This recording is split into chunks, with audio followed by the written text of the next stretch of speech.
we have a almighty clash with seismic implications, permutations, and implications. This is a biggie. All abounds. This is a huge one. This is the biggie. The winner of this is the front runner for automatic qualification alongside Georgia to the World Cup.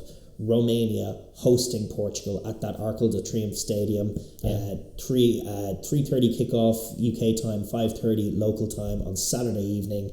It's the Super Saturday of Rugby Europe, and this is going to be like. Listen, I'm not mad about it clashing with the Ireland game, but I am mad about Rugby Europe's watch back feature. Yes, so I'll just do that. Yeah. And this is going to be a huge game between two serious teams. Yeah, very much so. Very much so. Both of them have been growing at a rate of knots. Both of them have kind of changed a lot about their team in the last 12 months and carried some momentum on with it.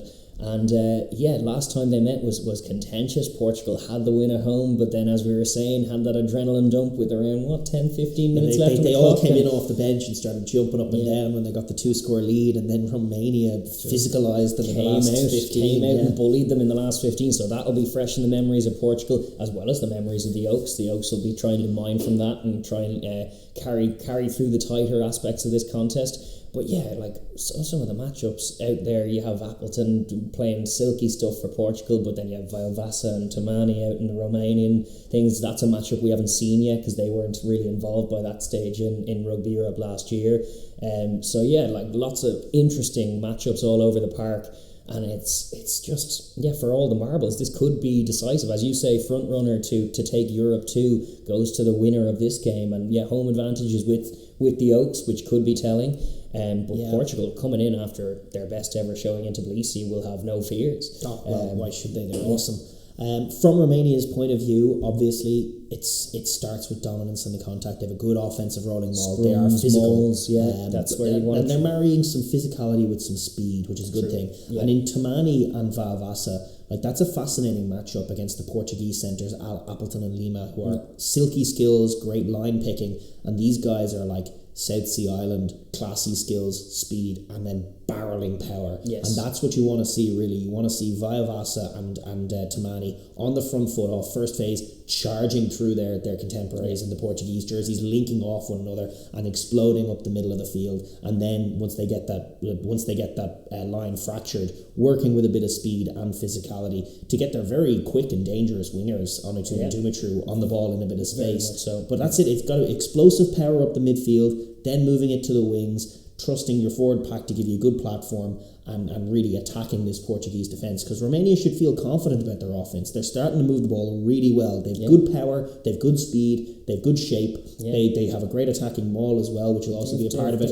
Not one but two decent tens by the looks of it, because Lai was on the bench last week and Boulder did very, very well, and they can rotate that as well. So really, really good units across the park for Romania.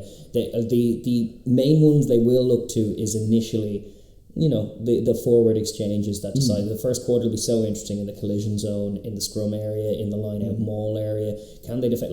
Portugal have a decent attacking maul as well. They're no mugs in that area, but they are the smaller pack man for man in this matchup. So getting on top of them there, get the home crowd involved that way by being physical and bullying in that regard. And then you're right in saying these new razzle-dazzle backs, the midfield combinations, the danger out wide, you want to try and be clinical. And they were very good at taking scores against Russia last week, particularly in the first half. They'll need to be as clinical because that Portugal are going to score against you. You can't be surprised when Portugal cut you open every now and then, but you need to be able to refute it. Big decisive job to do on defence, and that job is to hold Portugal to three tries. It's maybe their defence with a good shift can do that, because Portugal's attack is on another level right now. It's insane. And so that you are looking at a high scoring 20 or 30 each kind of game. So they need to be aware of that and be hungry to take tries, because Portugal do leave you some tries there. And Romania have a good enough maul and a good enough attack now. Just where they can go both sides. They should be able to trust their halfbacks to go where the space is as well. Captain McAvoy and the other back rowers will normally one MO for this Romania team is just massive work rate from their back row by and large, because a lot of times their locks are a little bit lumbering in the loose. I think their back row covers a lot of their slack a lot of the time, and with the physical advantages they have, you want to make telling, dominant collisions. When you do get a hold of a running little Portuguese man, you want to make that ruck as slow as you can. You want to make the tackle slow first and then the ruck as slow as you can, and just make sure control the tempo. Like that would tough be, like, to know, obviously, because Portugal tend, like even against Georgia by the end, like this was a game that was played at a Portugal tempo. Yeah, indeed. And like Georgia were matching it, but Romania, like I'm not sure if they really want to live in that world. I don't know if they do. I don't think it's their best style. Like no. like one of the great things about this Portugal or this Romania side is that they seem balanced enough to be flexible. Yeah. More so than they were before, when they were a little bit slower and they were having to chip points over and stuff. The balance they have now means that they can follow games where they go. But you're right in saying control the tempo. Like ideally, no, they don't want to be playing a Portugal tempo. They want to try and make it a little bit slower. But that does start with matching Portugal's energy. When Portugal have the ball, they just come from everywhere. Like the little things like the space they were leaving Gaisan last week. You can't leave Portela that space. He'll attack the line. He'll find a runner, and then once your line is fractured, that's all she wrote. Normally convert from there. No, absolutely. The defense is what they will be geeing up in the Romanian dressing room. It's like you need to. First things first, we need to be game for this challenge. We know that Portugal are going to come running at us from all angles, so soft shoulders no good. You need to come out in a line and be just mean in the contact to try and discourage some of that. But then, from that, trust your offense, trust your playmakers to guide you around the pitch, and then you're going to have to grab scores yourself, because against Portugal, the winning 30 points may not be a winning score, and you know that, but you got to have that in your mind. You want to know that you want to rack up scores here in this contest. Yeah, no question. And from Portugal's point of view, obviously buoyed by just a brilliant performance last week. Best ever showing into Tbilisi, which is just ad nauseum about, but it's just so fun to talk about because it's so fun to watch. Yeah, it was great. I mean, listen, they don't want to start slowly. They want to kick on. It's a big 2 week set for them. They got 2 points out of Tbilisi last week. They don't count for naught if they come out with a loss here. They don't. In fact, as much as their points against the field, they're still behind Romania here. So just two points against the field. And had they been ahead of Romania, then it might have counted for something. But now it is as it is. This is pretty much a crunch time for. Are you fighting for the repechage place, or are you holding off for the Europe 2 place? To the victor go those spoils. So Portugal will be coming in here knowing that, and looking to build on last week's showing and try and get a famous away win. Speed and skill, man. I mean, this team attacks with such an energy. And there was this time last year, I might have said, this is a Marrakesh run team. Marrakesh, he controls tempo. He's still a huge player for them. But frankly, the skill that they have right across that back line. The Appleton pass was phenomenal. An absolute dime. Fizzers off the left hand in the build up to their tries. Their wingers need no introduction. Marta last week, a savage.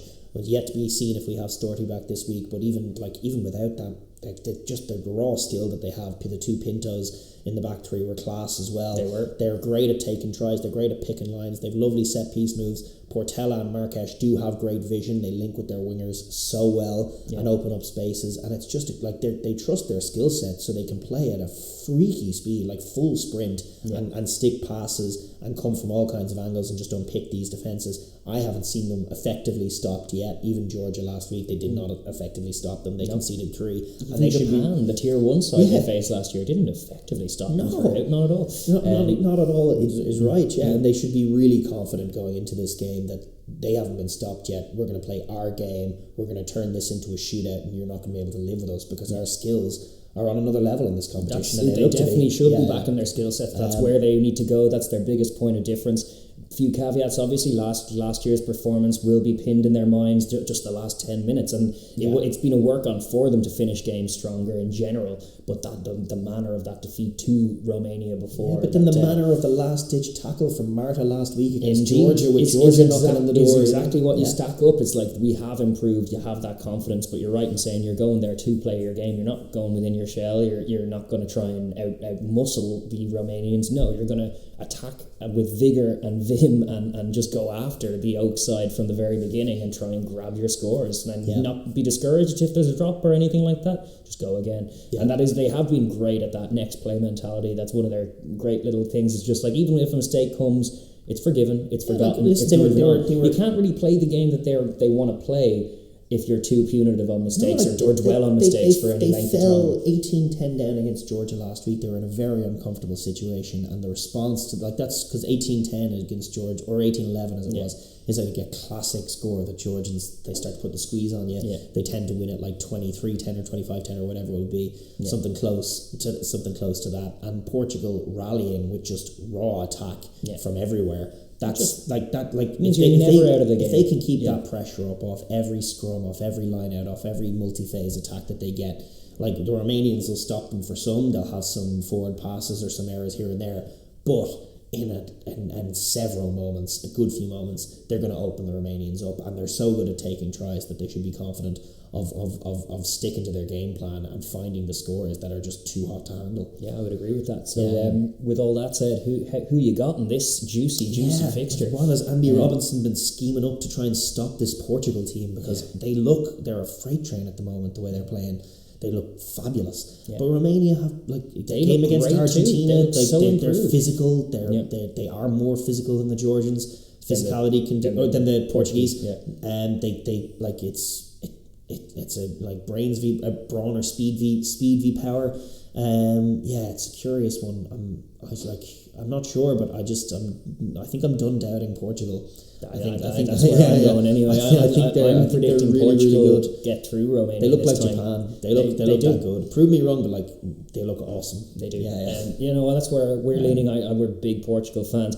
I'm a big fan of this Andy Robinson Romania too. These are the two sides that ultimately I think deserve to go to the World Cup. On this year's showing and on last year's showing and on the last few years' showings, these are the two who have shown us most. Like, as you say, that performance Romania put in against the Pumas to begin the season, a tier 1 side came to town and they were brilliant in that game and very nearly nicked it.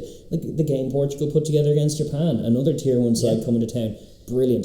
That is significantly more than we've seen from, like, Spain are the ones who are pretending that they're coming along now, and their second half of last season was better, but they still haven't done anything like that. And what these two have done, and the way they started last season is kind of what set them back as well, with some of the discipline issues. So on balance, I hope these two end up at the World Cup. But it's like this week I think Portugal. It's a flip of a coin though, because I think both of them are if Romania can set the tempo and can get after Portugal physically, or if Tomani and Vauvasa end up skittling poor Appleton or whatever and getting over, then you're going to go, well, that's how it goes. All of a sudden their defence could actually match up a little better with Portugal's attack, because it's less sort of outmatched than perhaps the Portuguese defence might be on the other end if they are dominated physically. That's the scenario for Romania. But personally, I'm done doubting Portugal, but I think this is another barnstormer. I think this is a high score. I think this might be a 30-point winner with a 28-point loser kind of game. Like that. I think this is going to be close. It's going to be frenetic. It's going to be absolutely brilliant. Rugby Europe has never been in a better place. No. And to see class games like this with high stakes and everything on the line, like, my only complaint is why on earth it's clashing with the Ireland-France game that's going on at the same time. That's a comparable fixture.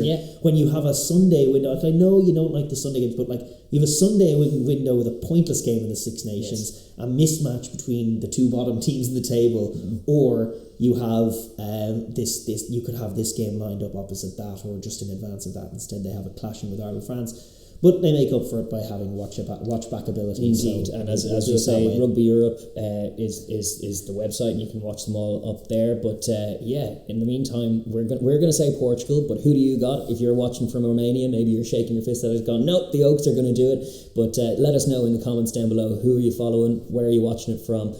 We do love to hear the chat down below. Yeah, and if you're looking to get it into these games are great. We're still big advocates for keeping tabs on these tier 2 teams. If you are interested in watching it, do go back to Rugby Europe. It's an intuitive enough little thing. You click onto the website, then you click Rugby Europe TV straight away, and it should take you, if you're watching it, if you've watched Ireland France and it's the Saturday evening and you're home alone because nobody wants to be with you. So then you have a chance to click into it, set up the game from the start and just watch it, because obviously I think the majority of our viewers are going to be watching Ireland France. Indeed. But you can watch it back later on, and I think you should, because it's going to be a banger. Absolutely agree with that.